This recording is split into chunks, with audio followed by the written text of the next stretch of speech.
আসসালামু আলাইকুম প্রিয় শিক্ষার্থী বন্ধুরা, দেখো প্রতিদিনের মতো আজকেও আমরা উপস্থিত হয়েছি তোমাদের বিজ্ঞান ক্লাস নিয়ে। আজকে আমি তোমাদের সাথে তোমাদের অষ্টম শ্রেণীর বিজ্ঞান গত ক্লাসে করিয়েছিলাম জীবের বৃদ্ধি ও বংশগতি, কিছুটা তোমাদের পড়িয়েছিলাম। আজকে আমরা তারপর থেকে শুরু করছি, ঠিক আছে? তো আজকে আমরা শুরু করব মাইটোসিসের কোষ বিভাজন পদ্ধতি। গতদিন আমরা অ্যামাইটোসিস পড়েছি এবং মাইটোসিসেরও কিছু অংশ পড়েছিলাম, তাই না? মাইটোসিস কোষ বিভাজনটা কি, কোথায় ঘটে, এগুলো পড়েছিলাম। এখন কোষ বিভাজনটা কিভাবে হয়, অর্থাৎ এর যে মূল পদ্ধতি সেটা সম্বন্ধে আজকে আমরা আলোচনা করব। তো আসো, মাইটোসিস কোষ বিভাজনটা কিন্তু একটু জটিল এবং বড় প্রক্রিয়া। এই ক্ষেত্রে কি হয়, মাইটোসিস বিভাজনটি দুটি পর্যায়ে সম্পন্ন হয়। প্রথম পর্যায়ে নিউক্লিয়াস বিভক্ত হয় এবং দ্বিতীয় পর্যায়ে সাইটোপ্লাজম বিভক্ত হয়। কি বলেছি? প্রথম পর্যায়ে নিউক্লিয়াসটা বিভক্ত হবে এবং দ্বিতীয় পর্যায়ে যে সাইটোপ্লাজম বিভক্ত হবে। নিউক্লিয়াস যেখানে বিভক্ত হয় সেই পদ্ধতিটাকে বলা হয় ক্যারিওকাইনেসিস। সেই বিভাজনটাকে আমরা বলবো ক্যারিওকাইনেসিস, এবং যেখানে সাইটোপ্লাজমের বিভাজন ঘটে সেই জায়গাটুকুকে বলবো সাইটোকাইনেসিস। এখন ক্যারিওকাইনেসিস আবার 5টা ধাপে সম্পন্ন হয়। ক্যারিওকাইনেসিসটা একটু বড় পদ্ধতি, এখানে 5টা ধাপে সম্পূর্ণ ক্যারিওকাইনেসিস পদ্ধতিটা শেষ হয়। ধাপগুলো হচ্ছে প্রোফেজ, প্রোমেটাফেজ, মেটাফেজ, অ্যানোফেজ এবং টেলোফেজ। দেখো, ক্যারিওকাইনেসিসের 5টি ধাপ আছে। ধাপগুলো কি কি? প্রোফেজ, প্রোমেটাফেজ, মেটাফেজ, অ্যানোফেজ এবং টেলোফেজ। এখন আসো প্রোফেজে চলে আসি। প্রোফেজের ক্ষেত্রে কি হয়? প্রোফেজ হচ্ছে প্রথমে প্রোফেজের ধাপে নিউক্লিয়াসটি বড় আকার ধারণ করবে। নিউক্লিয়াসটি কি হয়ে যাবে? কোষের নিউক্লিয়াসটি বড় আকার ধারণ করবে এবং পানি বিয়োজনের মাধ্যমে নিউক্লিয়ার জালিকা ভেঙে গিয়ে কতগুলো নির্দিষ্ট সংখ্যক আঁকাবাঁকা সুতার মতো তৈরি হবে, যাদেরকে আমরা বলি ক্রোমোজোম। যাদেরকে আমরা বলি হচ্ছে ক্রোমোজোম। এরপর প্রতিটি ক্রোমোজোম লম্বালম্বী ভাবে, দেখো ক্রোমোজোমগুলো এরকম ছিল, সেই ক্রোমোজোমগুলো লম্বালম্বী ভাবে বিভক্ত হয়ে দুটি ক্রোমাটিড গঠন করে। এগুলো সেন্ট্রোমিয়ার নামক একটি বিন্দুতে যুক্ত থাকে। দেখো কি বলেছিলাম, প্রথমে নিউক্লিয়াসটি আকার বড় হবে, তারপরে কি হয়, সুতার মতো আঁকাবাঁকা যে অংশগুলো দেখতে পাচ্ছি সেগুলোকে আমরা বলি ক্রোমোজোম। এই ক্রোমোজোমগুলো আবার লম্বালম্বী ভাবে বিভক্ত হয়ে গিয়ে দেখো ক্রোমাটিড গঠন করছে। দুই পাশে দুটো ক্রোমাটিড, এইরকম একটা বিন্দু থাকবে, এইভাবে একটা সুতার মতো, এইভাবে একটা সুতার মতো, এগুলোকে বলবো কি ক্রোমাটিড। আর এই যে বিন্দুটা যেখানে এরা যুক্ত হয় সেই জায়গাটার নাম হচ্ছে সেন্ট্রোমিয়ার। সেই জায়গাটার নাম হচ্ছে সেন্ট্রোমিয়ার। দেখো আমি লিখেছি, এটা হচ্ছে ক্রোমাটিড, এগুলো হচ্ছে কি সেন্ট্রোমিয়ার। যে বিন্দুটাতে যুক্ত হয় সেই বিন্দুটার নাম হচ্ছে কি সেন্ট্রোমিয়ার। দেখো এখানে নিউক্লিওলাসটা বিলুপ্ত হতে শুরু করেছে। এটা হচ্ছে আমাদের প্রোফেজ ধাপ, এটা হচ্ছে আমাদের প্রোফেজ ধাপ। আসো পরবর্তী ধাপে আসি, প্রোমেটাফেজ। এই ধাপটি একটি ছোট ধাপ, এখানে খুব সংক্ষিপ্ত ভাবে এই ধাপের কাজ সম্পন্ন হয়।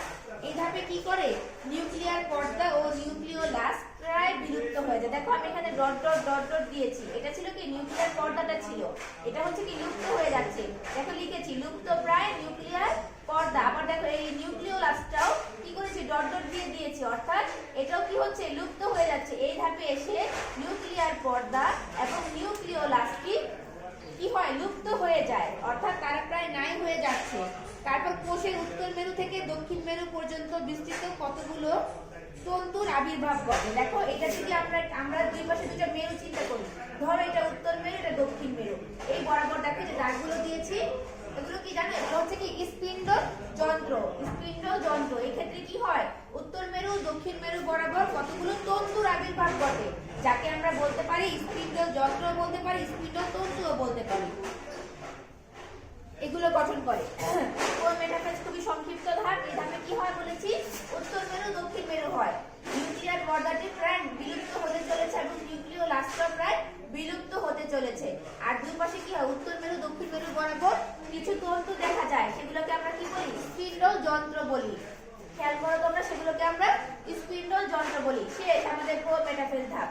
এরপরে চলে আসি আমরা মেটাফেজ ধাপে। এই মেটাফেজ ধাপে কি হচ্ছে, ক্রোমোজোমগুলো স্পিন্ডল যন্ত্রের বিষুবীয় অঞ্চলে আসে। দেখো বলেছিলাম, ধরো এটা যদি উত্তর মেরু হয়, এটা যদি দক্ষিণ মেরু হয়, মাঝ বরাবর যে অঞ্চলটা দেখা যাবে, মাঝ বরাবর মনে করো এই হচ্ছে একটা অঞ্চল, এটাকে বললাম মেরু, উত্তর মেরু বা দক্ষিণ মেরু। মাঝ বরাবর যে অঞ্চল সেটাকে আমরা বললাম কি বিষুবীয় অঞ্চল, সেই জায়গাটাকে আমরা বলবো বিষুবীয় অঞ্চল। এক্ষেত্রে কি হয়, ক্রোমোজোম গুলো দেখো বিষুবীয় অঞ্চলে চলে এসেছে, ক্রোমোজোম গুলো বিষুবীয় অঞ্চলে চলে আসবে এবং সেন্ট্রোমিয়ারের সাথে তন্তু দিয়ে আটকে থাকবে।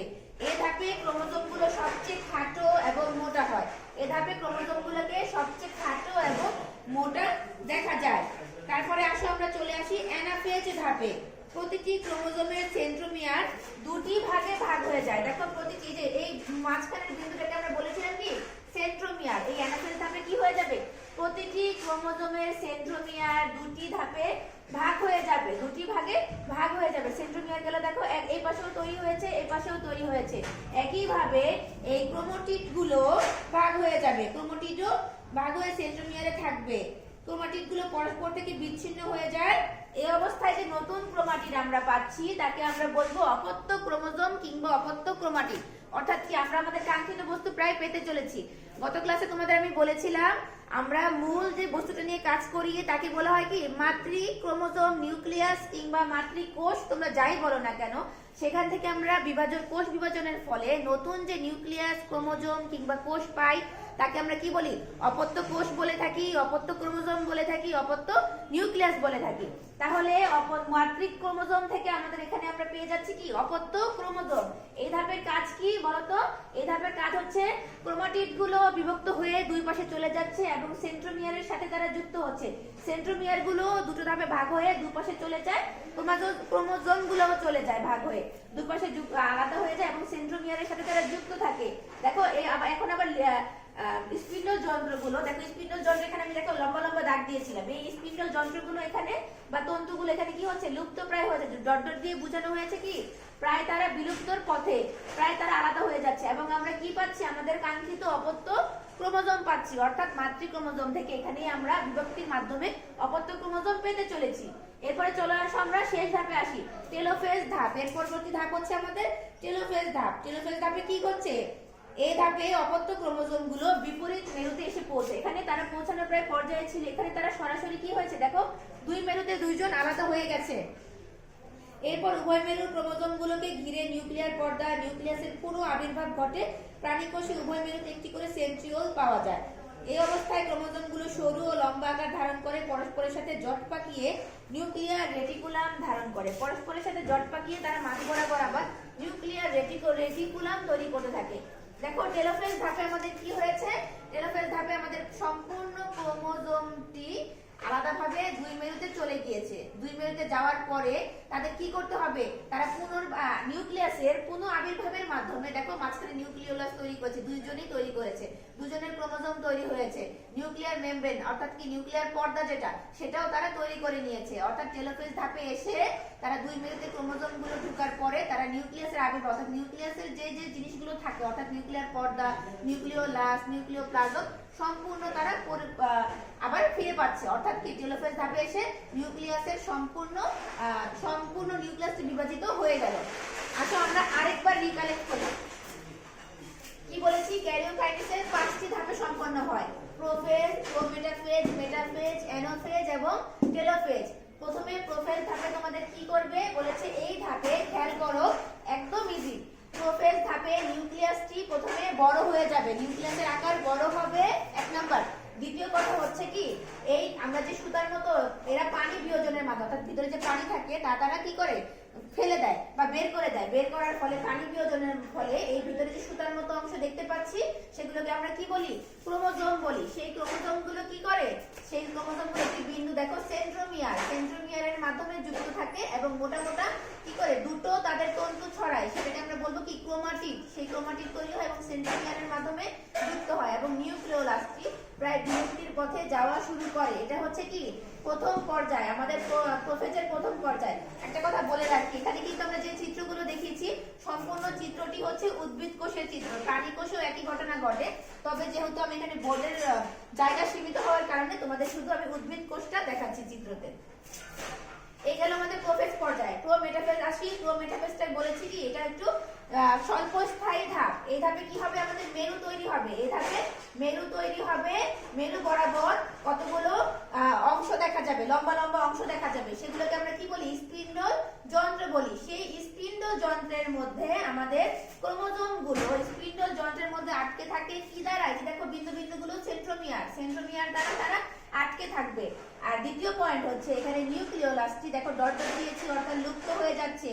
যে নিউক্লিওলাস ছিল সেই নিউক্লিয়াসটি লুপ্ত প্রায় হচ্ছে, এবং চারপাশে নিউক্লিয়াসের যে কি থাকে? নিউক্লিয়ার পর্দা থাকে, যা দ্বারা নিউক্লিয়াসটি আটকে থাকে, মানে নিউক্লিয়াসটাকে ঘেরাও করা থাকে। সেই পর্দাটাও দেখো ডট ডট দিয়েছে, অর্থাৎ তারা বিলুপ্তির পথে, লুপ্ত হয়ে যাচ্ছে। চলে গেল আমাদের প্রোমেটাফেজ পর্যায়। আরেকটা কথা হচ্ছে কি, প্রোমেটাফেজে কি, হ্যাঁ প্রোমেটাফেজ পর্যায়ে চলে গেল। তারপর আসো আমরা মেটাফেজে চলে আসি। মেটাফেজ পর্যায়ের প্রথম কথাই হচ্ছে কি, তারা বিষুবীয় অঞ্চলে চলে আসবে। কারা? ক্রোমোজোম গুলো বিষুবীয় অঞ্চলে চলে আসবে। বলেছি তোমাদের দুপাশে যদি দুটো মেরু থাকে, উত্তর মেরু বা দক্ষিণ মেরু, মাঝ বরাবর আমরা ধরে নিচ্ছি এটা কি বিষুবীয় অঞ্চল। সেই বিষুবীয় অঞ্চল বরাবর দেখো সেন্ট্রোমিয়ার দ্বারা ক্রোমাটিড গুলো যুক্ত হয়ে আছে, সেন্ট্রোমিয়ার দ্বারা যুক্ত হয়ে আছে। লম্বা লম্বা দাগগুলো দিয়ে বুঝিয়েছি কি স্পিন্ডল তন্তু বা যন্ত্র। নিচ বরাবর দেখো মেরু, মাঝখানের অঞ্চলটা হচ্ছে কি বিষুবীয় অঞ্চল। শেষ হয়ে গেল আমাদের মেটাফেজ ধাপ। এরপরে আসো অ্যানাফেজ ধাপে।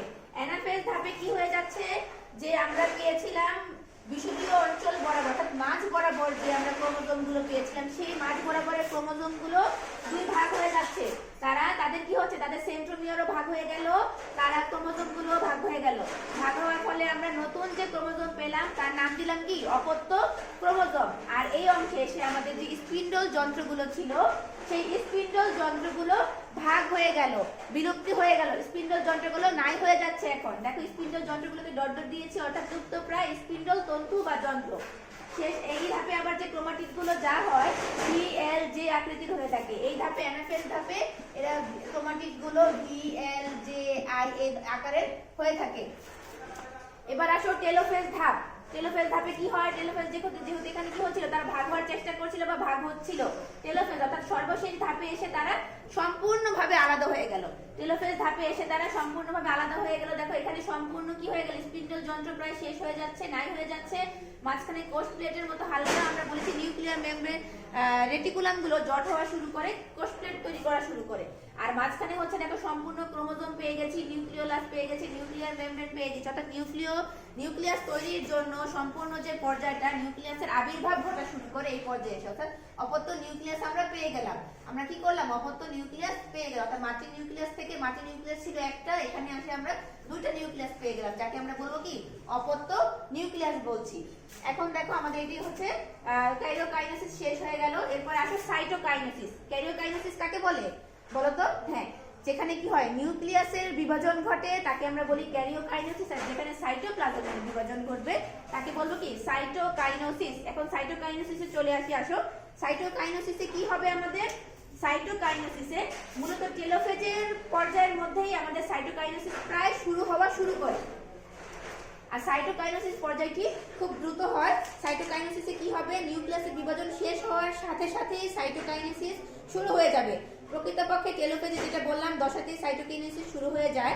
টেলোফেজ ধাপের শেষে বিষুবীয় তলে এন্ডোপ্লাজমিক জালিকার তন্তু জড়ো হওয়া শুরু করে। আমরা জানি মাঝ বরাবর কি বিষুবীয় অঞ্চল, এই বিষুবীয় অঞ্চলে এন্ডোপ্লাজমিক জালিকাগুলো জড়ো হওয়া শুরু করে। দেখো এখানে জড়ো হওয়া শুরু হয়েছে। যখনই তারা জড়ো হওয়া শুরু করে তখন তারা আস্তে আস্তে কি করে? একসাথে জমাট বাঁধতে কোষ প্লেট তৈরি করে। একসাথে জমাট বাঁধতে কোষ প্লেট তৈরি করে। এক পর্যায়ে তারা প্লাজমা পর্দা তৈরি করে। এই কোষ প্লেটটি আবার এক পর্যায়ে যে প্লাজমা পর্দা তৈরি করে, সেই প্লাজমা পর্দাটাই একসময় কোষ প্রাচীরে পরিণত হয়। এই প্লাজমা পর্দাটা এক পর্যায়ে যে কোষ প্রাচীরে পরিণত হয় এবং তাদের দুইটি সাইটোপ্লাজমকে আলাদা করে ফেলে। ছিল একটি সাইটোপ্লাজম, সেখান থেকে আমরা কিভাবে দুইটি সাইটোপ্লাজম পাচ্ছি?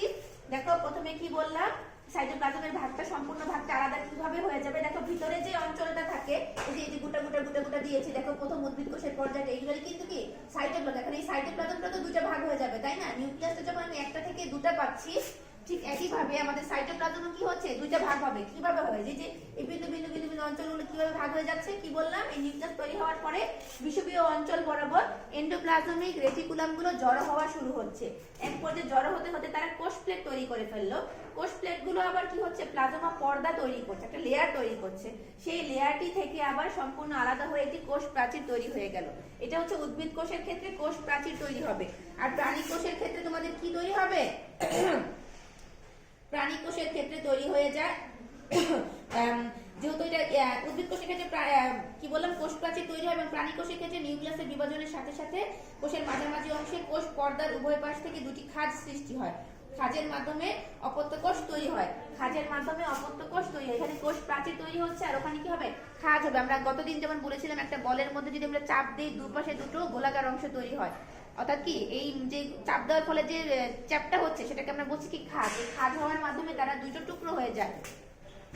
প্রাণী কোষে তারা এইভাবে আলাদা হয় এবং উদ্ভিদ কোষের ক্ষেত্রে কোষ প্রাচীরের মাধ্যমে তারা আলাদা হচ্ছে। এটাই ছিল আমাদের কোষ মাইটোসিস, কোষ বিভাজন পদ্ধতি। আশা করি সবাই বুঝতে পেরেছো। এটা তোমাদের জন্য খুবই গুরুত্বপূর্ণ একটি পড়া বলবো আমি, এটি খুবই গুরুত্বপূর্ণ কারণ এটা তোমাদের বড় প্রশ্নেও আসতে পারে, আবার তোমাদের এমসিকিউতেও প্রায় আসে। তো তোমরা এই কোষ বিভাজন পদ্ধতিটি আশা করি বুঝতে পেরেছো সবাই। ভালো মতো বাসায় আবার এটা প্র্যাকটিস করবে। ধন্যবাদ সবাইকে।